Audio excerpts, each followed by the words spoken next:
러시아 시베리아 남동쪽에 위치한 이곳. 세상에서 가장 깊고 가장 오래된 장엄한 호수, 시베리아의 진주 바이칼 호수. 우리나라의 3분의 1 크기로 둘레만 2200km에 이르는 이곳에서는 그 크기만큼이나 원인을 알 수 없는 미스터리한 현상이 나타나고 있다. 야, 우리나라의 3분의 1이면 호수 크기가. 과연 어떤 일이 벌어지고 있는 걸까?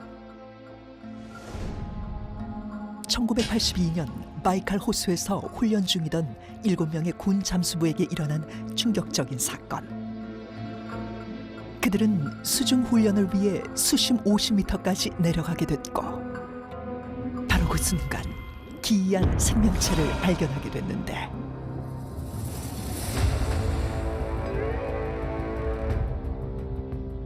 그들이 마주한 것은 바로 크기만 약 3m에 달할 정도로 거대하며 온몸에서 은빛을 뿜어낸 괴 생명체였다. 에? 거기다 그들 주변에 어떠한 호흡장치나 잠수 장비도 없었다는 것. 7명의 군 잠수부는 즉시 괴 생명체를 생포하려 했으나 그 순간 알 수 없는 힘에 의해 수면 밖으로 밀려나갔는데, 군 잠수부들은 혼수 상태에 빠졌고 즉시 응급처치를 받았지만 이 중 3명은 숨지고 나머지 4명은 몸이 마비되고 말았다. 그 후 이 사건은 외계인들의 소행이 아니냐는 의혹을 받기 시작했는데, 이뿐만 아니라 정체불명의 비행물체가 목격되면서 바이칼 호수에 대한 미스터리는 점점 더 커져만 갔다. 그런데 불가사의한 일들은 여기서 끝이 아니었다. 2009년 4월 미 항공우주국 나사에서 공개한 2장의 위성사진. 그것은 바로 자연이 만든 신비한 얼음의 형상, 아이스 서클이었다. 세계 곳곳에선 이와 비슷한 현상이 포착됐지만 바이칼 호수에서 발견된 아이스 서클은 무려 4km에 달하는 초대형 크기였던 것. 그리고 바이칼 호수에서 끊임없이 나타나는 기이한 현상들. 어느 날 잔잔한 호수에 지하 세계가 열린 듯 원형 구멍이 생기며 소용돌이가 발생했는데, 일명 악마의 깔때기. 호수에서. 맞아, 저 봤어요, 저. 사람들은 이 현상을 보고 죄인들의 영혼을 지하 세계로 끌고 가는 것이라 여겼고, 유독 호수가 고요한 날에 소용돌이가 더 크게 나타나 사람들을 두려움에 떨게 했다. 어이구야. 무섭다. 바이칼 호수의 미스터리는 이뿐만이 아니었다. 꽁꽁 얼어붙은 호수 위로 고대 도시가 나타나거나 섬이나 배처럼 보이는 형체가 반복적으로 목격되는데, 사람들은 이를 바이칼의 기적이라고 불렀다. 그런데 바이칼 호수에선 이보다 더 믿을 수 없는 기이한 현상이 벌어지고 있었다. 2018년 인터넷을 떠들썩하게 만든 의문의 사진.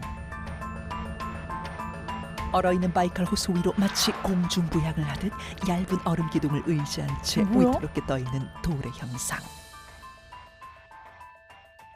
얼음이야? 떠 있어? 얼음이 됐고 그 위에 돌이 있어? 어머, 미스터리한 이 현상은 오직 겨울 바이칼 호수에서만 일어난다는데, 이 희귀한 현상이 알려지면서 바이칼 젠의 존재에 대해 전 세계 네티즌들의 관심이 쏟아졌다. 사람들은 이를 확인하기 위해 바이칼 호수를 찾기 시작했고, 놀랍게도 바이칼 젠의 신비로움을 눈앞에서 확인할 수 있었는데, 어머, 쟤 떠 있어. 바이칼 젠은 호수 곳곳에서 포착되어 더욱 많은 사람들에게 알려지게 되었고, 수년간 과학자들은 이 현상에 대해 연구했지만 명확한 답을 내리지 못했다. 여전히 밝혀지지 않은 바이칼 젠의 미스터리. 그 속에 담긴 비밀은 과연 무엇일까?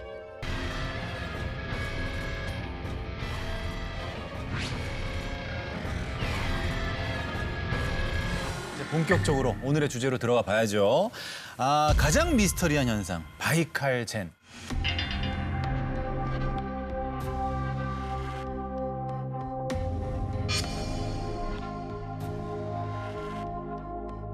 그 겨울이 되면 그 호수 위에서 얇은 얼음 기둥에 의지한 채 그 균형을 잡고 떠 있는 모습이 바이칼 젠 현상인데 우리가 바이칼 젠이라고 그러잖아요. 이 젠이라는 게 흔히 말하는 참선하다, 명상하다 이런 뜻이거든요. 마치 이 얇은 얼음 기둥 위에서 돌이 참선하는 모양을 가지고 있다 그래서 바이칼 젠 이름도 기가 막히게 잘 지었죠. 두 분은 이 현상에 대해서 어떻게 생각하세요? 저는 합성 같기도 하고 저는. 네. 아니면은 저 말씀하신 대로 얼음이 딱 얼었을 때 그 찰나에 돌을 세웠다가 그 관광객이 그거를 딱 찍은 거야. 그래서 그게 널리 퍼졌어. 네. 아니면 사람들이 옆에 들고 있는데 나중에 CG로 지웠어. 그냥 아니 그 저게 너무 그냥 눈으로 보고 있지만 믿기지가 않아서. 맞아요. 네. 촌 박사는 네, 저도 몇 년 전에 저 돌 사진을 본 적이 있어요. SNS에서 한참 돌아다녔었고 무슨 뭐 외계인이 내려와서 돌을 이렇게 뭐 세워놓고 가서 무슨 이게 메시지가 있다 뭐 이런 석탑 쏘듯이. 썰이 있었거든요. 그래서 저는 되게 궁금했던 게 저 돌의 원산지?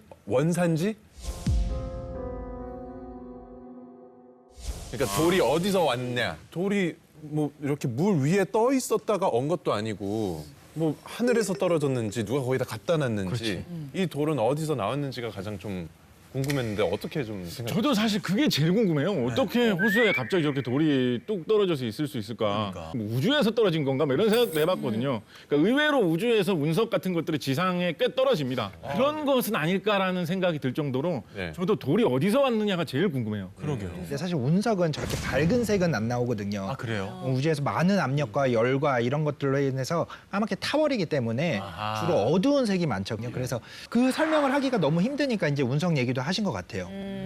돌이 어디서 왔는지. 운석인 것 같지는 않고요. 말씀하신 것처럼 보통 운석이 갖고 있는 표준적인 형태랑 너무 다르거든요. 그러니까 일상적인 우리가 볼 수 있는 돌처럼 보이잖아요. 네. 일단 얼음 얼기 전에 그 물 바닥에 있던 돌이 위로 떠올랐을 가능성은 전혀 없고요. 당연히 돌멩이는 그 밀도가 크니까요. 아마도 이 바이칼 젠이 관찰되는 곳은 호수의 가일 가능성이 있어 보여요. 호수 가가 가장자리. 어느 정도 언덕이 주변에 있거나 하면 그러면 거기서 언덕에서 굴러내려온 돌이 그 마찰력이 없으니까 그 호수의 중앙 쪽으로 향해서 많이 진행했을 수 있죠. 교수님 말씀 듣고 보니까 사람이 돌을 던진 걸 수도 있을 것 같아요. 그렇죠. 왜냐면 물수제비 뜨려고? 유명해지면서. 우리 한강에 물 얼 때 보세요. 물이 얼어 있으면 돌 한번 던져보고 싶은 인간 본능이라니까. 없어요. 사람이 저 얘기 물가가 바꿔요. 이게 더 맞는 것 같아요. 이게 더 맞는 것 같아요. 사람이 던졌다. 네, 사람이 던졌다. 호기심에. 물가에 있는 거라면 충분히 가능할 것 같아요. 근데 앞서 보니까 얼어 있는 곳 위에 막 차도 횡단을 하고 있고. 그게 바이칼 그 호가 겨울에 꽁꽁한데요. 예. 겨울에는 그 위를 사람들이 정말 다닌대요. 그래서 아마 다니는 사람들이 떨어뜨린 것이 아닐까? 그런 얘기도 있는 것 같아요. 그것보다 그게 맞는 것 같아요. 던져보는 거. 던졌다. 네. 자, 그렇다면 바이칼 젠. 왜 저런 위태로운 모양으로 호수 위에 생기게 된 걸까요?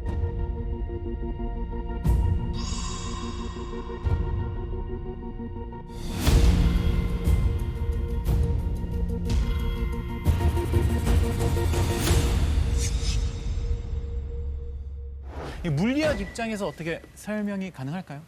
그 물리학자 입장에서는 저는 이 가설이 가장 그 합리적이라고 생각하는데요. 제가 생각하는 바이칼 젠의 비밀은 바로 바람입니다.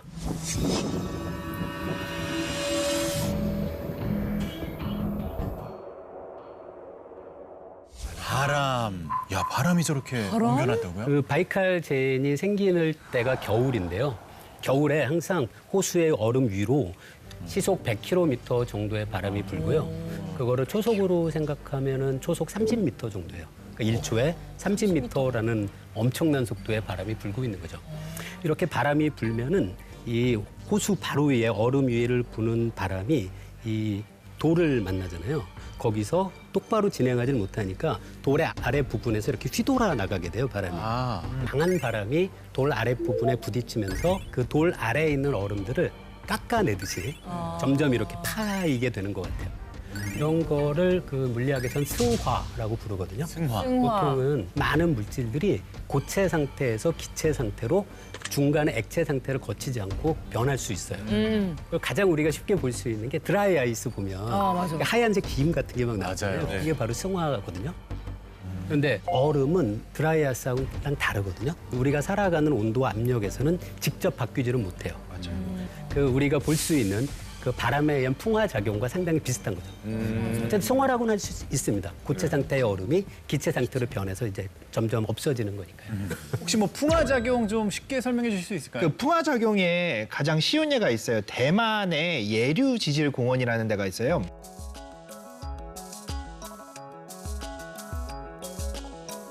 어머, 가면은 여왕머리 바위라고 그래가지고 이제 머리가 여왕이 이렇게 딱 한 옆모습 같다. 그렇죠. 여왕의 옆모습처럼 되는데 바위가 사암으로 돼 있는데 목 부분이 1960년대에서 지금 현재까지 보면은 점점 가늘어지고 그러네요. 있는 걸 볼 수가 있어요. 언젠가는 부러질 수도 있는 그런 상태가 될 수도 있을 것 같아요. 저희 몸에 있는 이 지방을 에너지로 하는 거는 이거 승화는 아닌가요? 그건 승화는 아니고요. 그냥 운동을 많이 하시거나 식사를 덜 하시면 연소 작용이에요. 지방 연소 작용. 전에 계산해 본 적이 있었거든요. 햄버거 하나를 먹잖아요. 이 햄버거 하나의 에너지를 운동을 해서 없애려면 얼마나 칼로리 운동을 해야 소모가 돼요? 계산해 봤었는데 양손에 50kg짜리 그런 그 덤벨 같은 걸 들고 몇천 번은 움직여야 돼요. 그래야지만 햄버거 하나가 소비되거든요. 건강을 잃겠네요. 이거 그러니까 몇천 번 운동하지 마시고 그냥 드시지 마세요.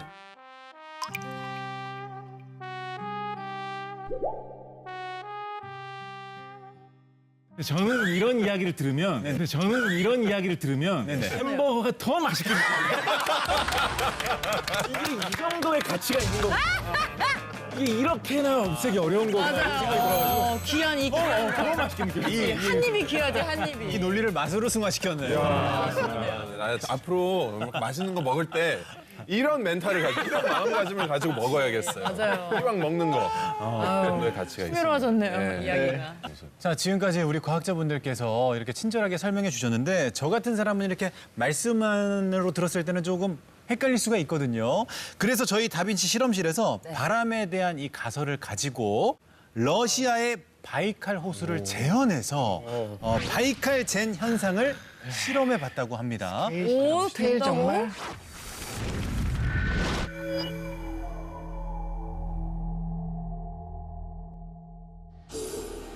추운 겨울, 고요한 바이칼 호수. 이곳에서 일어나는 미스터리한 현상, 바이칼 젠. 이 현상은 놀랍게도 겨울철, 오직 바이칼 호수에서만 나타난다는데 이 신비로운 현상은 어떻게 일어난 것일까? 우리는 바이칼 젠 현상을 직접 실험해 보기로 했다. 재현을 하기로 했어요. 재현을. 가장 먼저 영하의 온도를 재현해 보기로 했는데 하지만 그렇죠. 현재 서울은 폭염이 기승을 부리고 있는 상황. 냉동 창고 같은 데 가야지 뭐. 유사한 환경을 위해 실험 장소를 수소문해 보았다. 그렇게 찾아온 역대급 실험 장소. 무려 영하 19도의 대형 냉동 창고를 찾아낸 다빈치 실험 군단. 뭐 하는 데지? 한겨울 바이칼 호수의 평균 기온과 비슷한 영하의 날씨를 완벽하게 재현했다. 야 스케일 크다. 바이칼 젠을 재현하기 위한 다음 실험 조건은 바로 이번 실험의 핵심, 바이칼 호수의 바람을 만들어줄 차례. 바이칼 호수에서 부는 바람을 유심히 살펴보면 그 흐름이 강하고 균일하다는 걸 알 수 있는데 그래서 우리는 비슷한 형태의 바람을 만들기로 했다. 그렇지, 그 센 바람을 어떻게 만들지? 나한테 죽을 거야. 초속 30m를? 구현이 될까요? 자연의 균일한 바람을 만들기 위해 조사한 결과 일명 풍동 장치를 이 실험에 적용시켜 보기로 했는데 풍동은 균일한 공기의 흐름을 만들어 기류가 물체에 미치는 영향을 실험하는 터널형의 장치를 말하는데 보통 비행기나 우주선 실험할 때 풍동 실험을 많이 해요. 주로 자동차, 비행기 등의 성능 테스트에 사용된다. 일반적인 바람의 흐름은 나팔 모양으로 퍼지지만 풍동을 이용한 실험에서는 바람이 일정하게 평행으로 부는 걸 볼 수 있었다. 실제로 풍동 바람은 바이칼 호수의 바람과 비슷한 형태를 띠고 있는데, 그래서 다빈치 노트에서는 풍동 모형을 직접 제작했다. 바이칼 호수의 바람이 되어줄 1등 공신. 바람을 직선 형태로 만들어줄 서큘레이터도 장착. 거기다 풍속을 높여줄 대형 강풍기도 등장했다. 두 번째 조건, 바이칼젠을 만들어줄 바람까지 출격 준비 완료. 이게 된다고? 그리고 추운 날씨에 꽝꽝 얼어붙은 바이칼 호수를 구현하기 위해 준비한 단단한 두께의 대형 얼음과 빠른 결과를 도출하기 위해 얼음보다 승화 속도가 수백 배 빠른 드라이 아이스도 준비했다. 바이칼 젠이 되어줄 타원 형태의 돌까지 등장. 이제 모든 실험 준비는 끝났다. 진짜 궁금한데요? 그리고 비장해요. 베일에 쌓인 바이칼 젠을 재현하기 위해 이 실험을 설계한 전문가까지 등장. 참고로 물리학자십니다. 아, 두 분 다. 정창욱 교수님. 과연 호수의 바이칼 젠의 모습 그대로 구현해낼 수 있을 것인가? 바이칼 젠 재현 실험 스타트!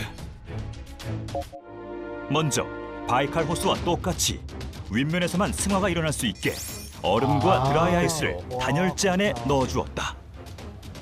생각지도 못했는데 준비 많이 하셨네요. 세세하네요.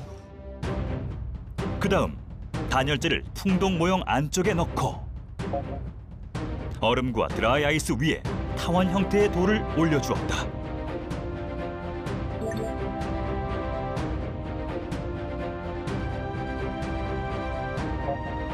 그리고 평행 상태의 균일한 바람을 만들어주기 위해 서큘레이터와 강풍기를 작동시켜 주었다. 거기다 서큘레이터를 더 추가해 풍속을 높여줬는데, 선풍기를 한쪽에서만 하면 그러면 이렇게 균일하게 안 되거든요. 한쪽에서 넣고 한쪽에서 계속. 빼줘야 되겠다.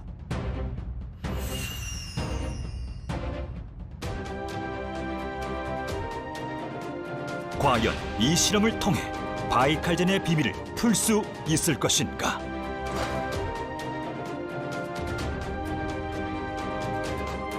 바람이 불수록 돌 주변으로 점차 변화가 일어나기 시작하고, 특히 돌 아랫부분이 패이면서 빠른 승화가 일어난 걸 볼 수 있었는데, 이대로라면 바이칼 젠과 동일한 현상을 만들어낼 수 있지 않을까? 우리는 장장 6시간 동안 이 실험을 관찰해보기로 했다. 계속되는 실험. 영하 19도의 추운 환경에 제작진의 몸도 꽁꽁 얼어가고,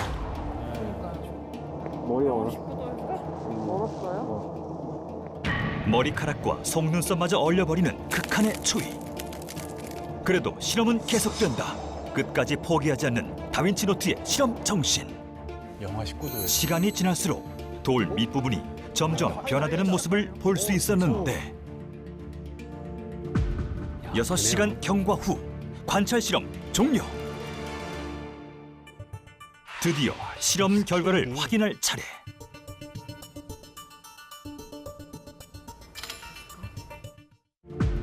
여섯 시간 경과 후 관찰 실험 종료. 드디어 실험 결과를 확인할 차례.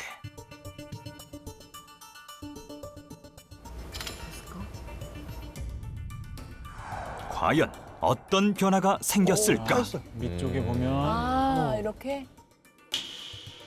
승화 속도가 느린 얼음 위 돌은 변화가 없는 반면, 아, 그 얼음은 어쩔 수가 없어요. 얼음은 어렵죠. 승화가 빠른 드라이 아이스는 돌 주변이 파여 있는 걸 관찰할 수 있었다. 그럼 이게 이제 시간이 오래되면 더 파일 수 있다라는 거죠.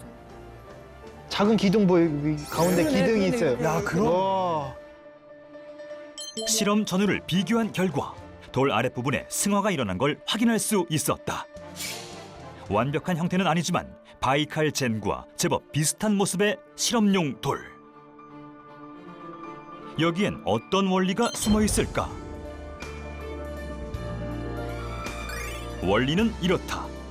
풍동에서 균일하게 부는 바람의 흐름은 돌과 정면 충돌하게 되는데 이때 바람은 곡선 형태로 돌 밑부분을 파고든다.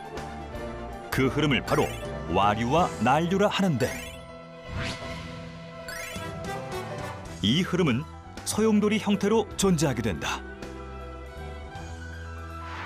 이런 형태의 바람을 끊임없이 받게 되면 승화 현상이 일어나고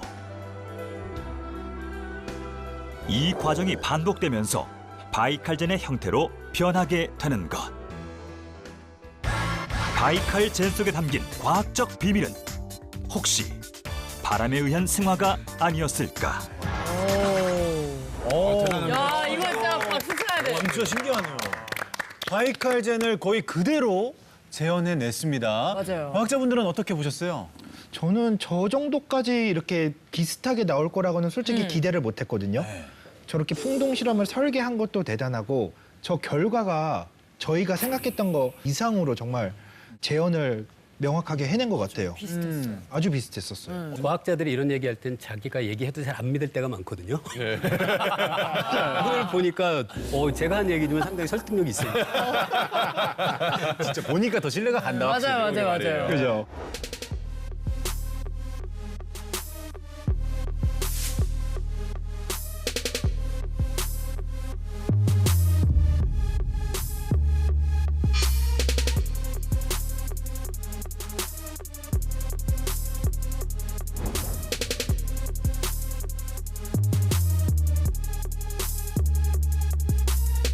자, 바이칼젠의 비밀에 대한 또 다른 가설 뭐 없을까요?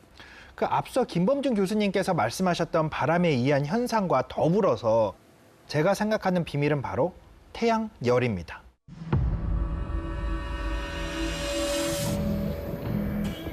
태양열. 네. 태양열?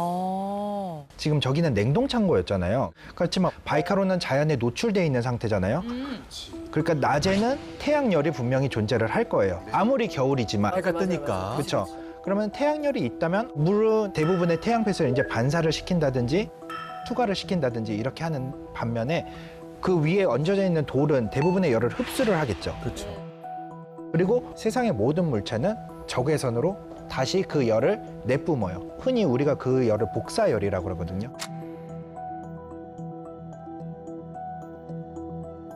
우리가 겨울철에 그 난로에 틀어놓으면 거기에 열이 전달이 되잖아요.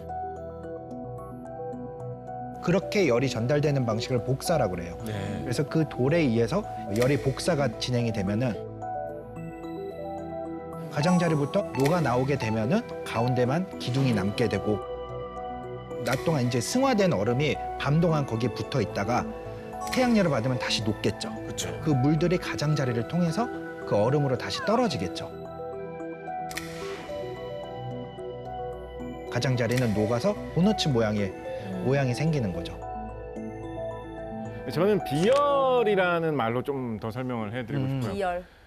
해변에 가면 여름철에 해변에 가면 이제 바닷물이 있고 이제 모래밭이 있고 그렇지 않습니까? 네. 두 개가 사실상 같은 위치에 이렇게 붙어 있어요, 그죠? 근데 바닷물이 시원합니까? 모래가 시원합니까? 바닷물이 시원해. 바닷물이 시원해요. 모래는 뜨거워요, 보통. 네, 맞아요. 왜 갇힌 위치에 그렇게 있는데 바닷물은 왜 시원하고 모래는 왜 오히려 더 뜨겁냐? 이게 사실 이상한 현상이거든요. 무슨 차이로 설명하느냐? 물질 자체의 성질이 물은 비열이 높아서 같은 열을 받았을 때 온도가 좀 덜 오르고 모래는 비열이 낮아서 같은 열을 받았을 때 온도가 더 잘 오른다라고 설명을 해요. 그래서 이것이 일으키는 현상이 굉장히 많습니다. 예를 들어서 우리나라의 뭐 기후 같은 걸 설명할 때도 뭐 바닷가는 겨울철 되면 바닷가 지방은 좀 따뜻한데 내륙 지방은 좀 더 많이 춥다. 뭐 이런 얘기 하잖아요. 마찬가지로 땅의 비열이 바다보다 더 낮기 때문에 발생하는 그런 현상이거든요. 그러니까 모래를 사실은 뭉쳐놓은 게 돌이지 않습니까? 그러니까 햇볕을 받았을 때 돌이 더 빨리 달구어진다. 이 주변에 있는 물에 비해서. 그래서 돌이 어떤 달구어진 물체의 역할을 한다라고 생각해 볼 수 있을 것 같습니다. 네. 근데 그렇다고 하기에는 그 얼음 자체도 조금씩 온도가 높아질 텐데 그 가운데 기둥은 어떻게 그거를 분명히 조금씩 녹고 있을 상황인 거잖아요. 근데 어떻게 버티고 있는 거죠, 그 돌을? 쉽게 설명을 하면은 저희가 빨래 같은 거 있잖아요. 가끔 이런 경험 있지 않으세요? 입었는데 겉은 말라서 입었는데 속은 젖어 있어. 속은 길쭉쭉할 때가 있죠. 겨드랑이 이런데. 겨드랑이 있는데 바깥에는 이미 열이 많이 전달이 돼 있는데 속까지는 다 전달이 되지 않은 것.